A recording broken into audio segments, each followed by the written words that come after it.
first project I had to complete in Finland was a design project, and the task was to make a compact, portable ristikaitin, which although literally translates to rice cooker, in this context referred to a camping stove. So for example, hikers and people camping use these to cook meals with in the wilderness. Usually firewood is the fuel source.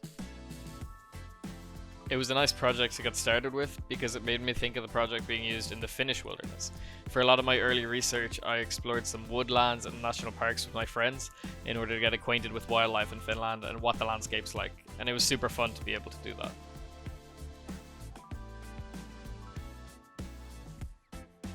So after being truly inspired by what the Finnish nature had to offer, I got to work on some ideations. And although my sketching isn't the best, that's something I'm working on while I'm here in Finland. So don't judge too harshly. Hopefully I have some better drawings by the time this video is over.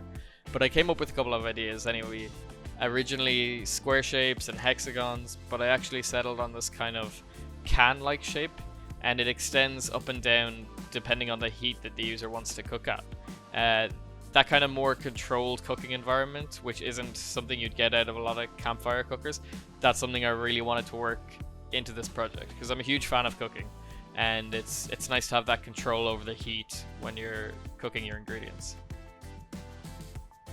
Although it's for sure stressful and hectic, and often it's a rushed job at times, still making projects that I design is still my favorite part of anything that I study.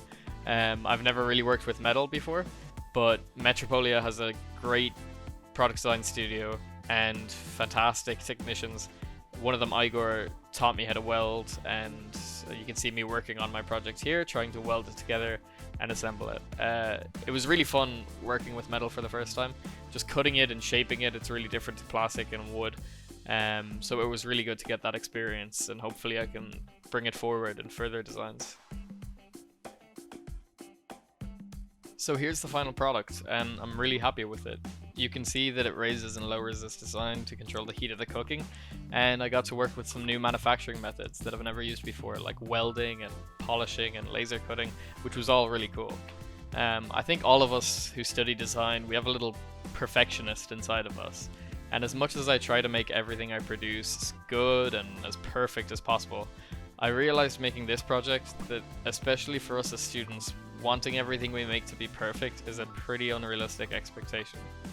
And the most important thing is that we learn how to use these new materials in these new manufacturing methods. It's not important that we're perfect at them. It's important that we become confident using them so that we can take that confidence with us in our further careers into whatever we decide to make and design and create.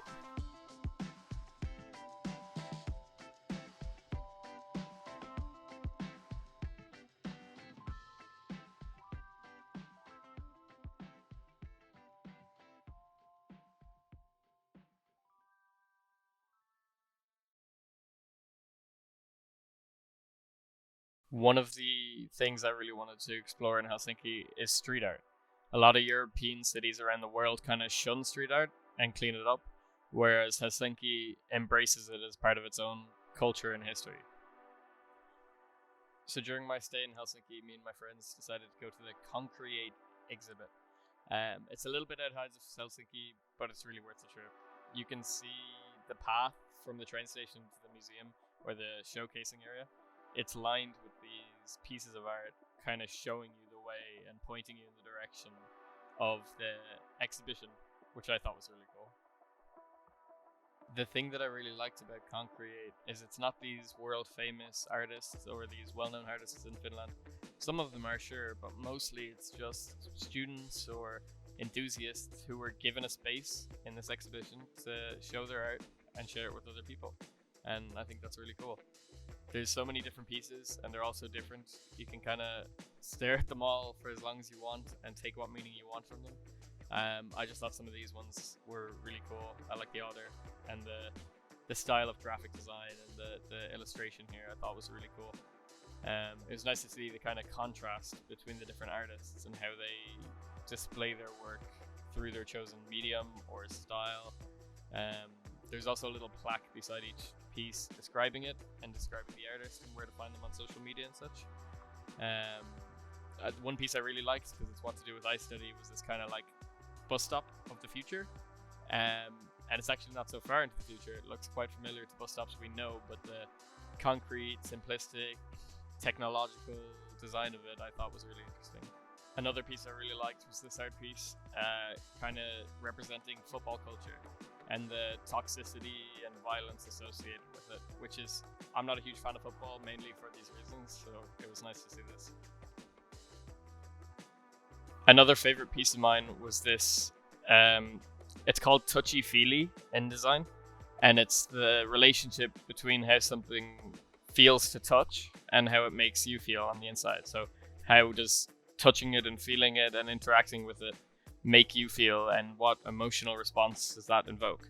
I've tried to incorporate this into a lot of projects I've done, so it was cool to see, oh hey, this isn't just used in product design or industrial design. There's artists that utilize this too to kind of communicate with their audience. The second floor of this exhibit was my favorite because it's just this crazy mash of artists and some students that worked on these pieces. Basically, an individual or a group was given one of these small rooms used in front of you. This one was worked on by an artist who talked to students in high school and talked to them about what graffiti and street art means to them, and how they would represent it. And it gets a little dark, but I kind of like it. My absolute favorite piece of work in this entire exhibition was the Putin Church. You have to take your shoes off before entering because it's holy ground. I just really liked the juxtaposition of humor and criticism.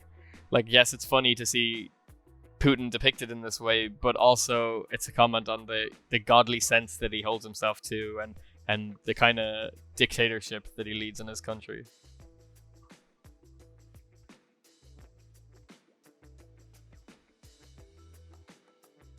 I really love pop art style of works from the 1950s or 60s, and there's a group in Helsinki that do a lot of these works, and they make comments about society and consumerism and commercialism, and I just like how they use pop art, which is usually fun and expressive, to talk about these serious, hard-hitting issues. The main reason that I'm talking about this in this video is because being in Helsinki and seeing these pieces of street art and graphic design and illustrations all around the city and in these exhibitions gave me a lot of inspiration to work on my own work again. Graphic design and illustration is something I haven't done in a long time, so it was nice to kind of practice that again. Here you can see my dog that I drew, because I miss him a lot, obviously. But I also practiced more practical sketching, like observational sketching, which we use in design. I actually rented a book from the Metropolia library, which is great. If you haven't tried it yet, try to before you leave. But sometimes I would just take this book, go to a coffee shop, place a cup in front of me, and sit for half an hour or an hour and just sketch. And it wasn't something that I was doing with the sole intention of improving upon. It's just something that I began to enjoy. And I found that I got a lot better at sketching, not because I was trying to get better, but because I was enjoying the process and enjoying the sketching. Whereas in the past, I've always thought when I draw, oh, wow, I can't draw as great as other people, I'm not that good. But if you just kind of let go of that and enjoy sketching for what it is, you will improve quite quickly.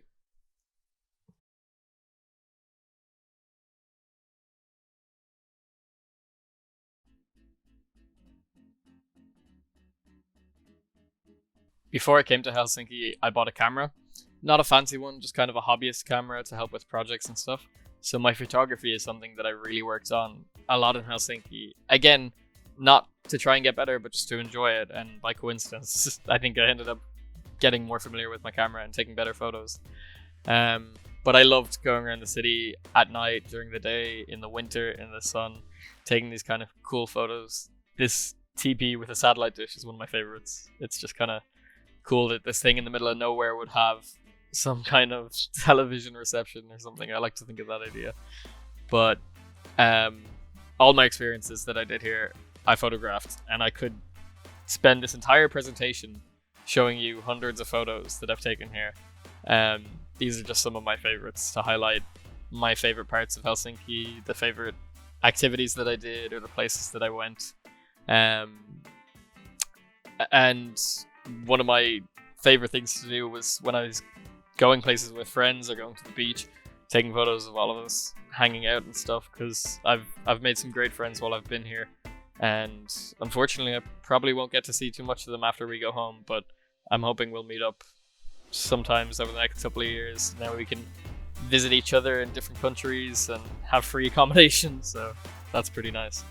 But the reason I like photography so much, especially here in Helsinki, is the storytelling aspect of it. I can show my photos to friends and teachers and classmates at home and say, this is what I did. And I have hundreds, if not thousands, of photos documenting my experiences here.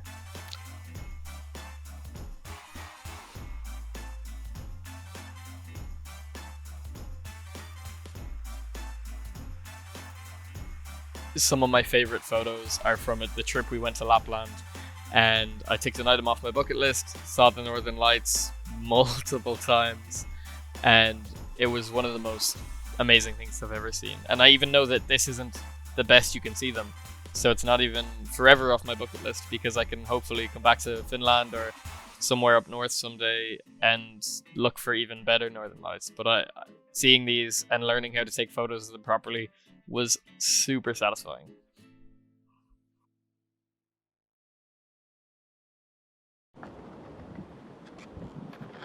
Oh. You okay? Weirdest fall ever. You're just leaving your camera there. Although this section isn't so much of a look at my academic studies, I think when you're visiting another country, embracing the culture and the activities of that country are just as important as anything you can learn academically. So when I was in Helsinki, I really pushed myself to try some new things. I got really into ice skating when all the rinks were open. Unfortunately, they're closed at the moment, but it's so great that the city provides these open rinks like Brahenkanta completely free for anyone who wants to use them. So I bought a pair of secondhand skates and I got some good use out of them. It hurts my toes when I do that. I also went to Suomenilla Island quite a lot, especially when the weather was nice, because it was freezing when it wasn't. But I loved exploring the city. I got the city bike pass. It's €35 for a season, which was really great. So I cycled a lot with some friends, touring the city in the sun, looking around the coast, and that was really great. It's such a cheap, affordable form of transport, and you can use it to get almost anywhere. One of the trips we went on in this class to Utela Forest was one of my favorites, and it's a place I've gone to back a lot because it's so nice. Crazy to see the amount of people that were outside for the Vapu celebrations in the middle of the pandemic. But it was another aspect of the culture that you have to embrace, I suppose. I also went to Nuxio Park to feed some reindeer. And while a little bit expensive, it was a really nice experience. I'd never seen reindeer before this. Traveling around the city was really cool, especially getting the ferry out to Suomenilla. I hope I'm pronouncing that okay. But it was great that our HSL card, our public transport card, covered the cost of that ferry. It was a super affordable way to get there. I actually went on a trip to Lapland with some friends too in February, March, I think. But basically just before the weather started to change and it got very sunny, we decided, hey, we're going to rent a camper van and we're going to go wherever we want and chase the Northern Lights. And that was one of the best things I've ever done. To try skiing and driving snowmobiles and snowboarding for the first time. All these new experiences with my friends was incredible to try. I also went riding with husky dogs because this is something my granddad really wanted to do, and he told me he never got the chance to, so I told him I would when I was in Finland.